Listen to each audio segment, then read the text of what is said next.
আমি আমার বিচার বা আমি আমার শাস্তি আমি নিজে লিখবো যে আমাকে এই শাস্তি দাও, সর্বোচ্চ শাস্তিটাই লিখবো।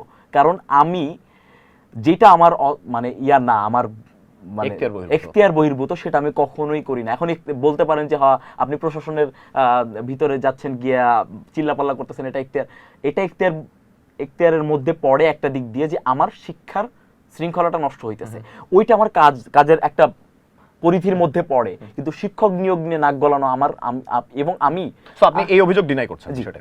অ্যাবসলিউটলি।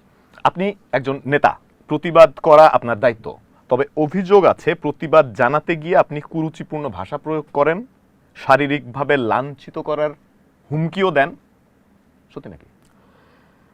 আমি একবার বলছিলাম যে আওয়ামীপন্থী শিক্ষক কর্মকর্তা কর্মচারীদের যদি ক্যাম্পাসে দেখি তাহলে তাদের জোহা চত্বরে বেঁধে রাখবো। এখন এটা কি কুরুচিপূর্ণ?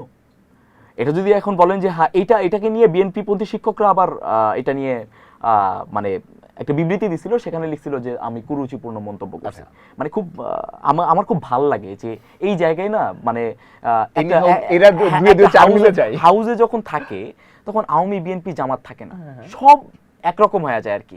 সো দেখেন আওয়ামীর সময় গিয়ে হ্যাঁ আওয়ামী যখন ক্ষমতায় ছিল তখন এরা খুব ফ্যাসিলিটিস দিচ্ছে, এখন এসে আবার এরা ওদেরকে ফ্যাসিলিটিস দিচ্ছে আর কি।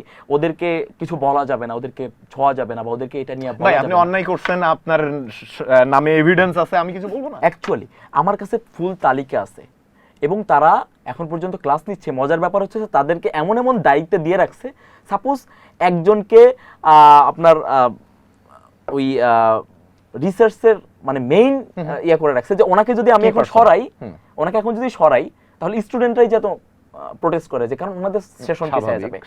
এইভাবে সিস্টেমেটিক ওয়েতে তাদেরকে রাখছে এবং তারা যখন ক্লাসে যায় তারা সফটলি, তারা তো টিচার আলটিমেট, তারা টিচার, তারা কি করে তারা সফটলি জুলাইকে হালকা করার চেষ্টা করে। তারা সফটলি আমাদের যেই গণ অভ্যুত্থানকে এটা ভুল প্রমাণ করার চেষ্টা করে।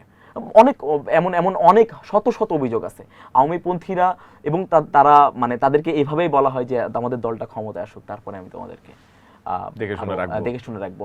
তো এইটা যদি আমার হয় যে আমি মানে স্ল্যাং ইউজ করতেছি বা তো আমি এটা মেনে নিই আর কি।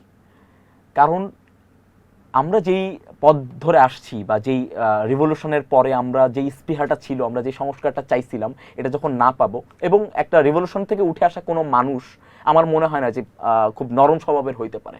কারণ তার কাছে সে প্রত্যেক দিন যখন স্লোগান দিছে, সে সংস্কারের স্লোগান দিছে, সে প্রত্যেক দিন স্লোগান দিছে। আমার কাছে বিষয়টা এরকম যে আপনি বুলেটের সামনে থেকে দাঁড়িয়ে বেঁচে ফিরে আসা মানুষটার কাছে লুতুপুতু চান, অ্যাকচুয়ালি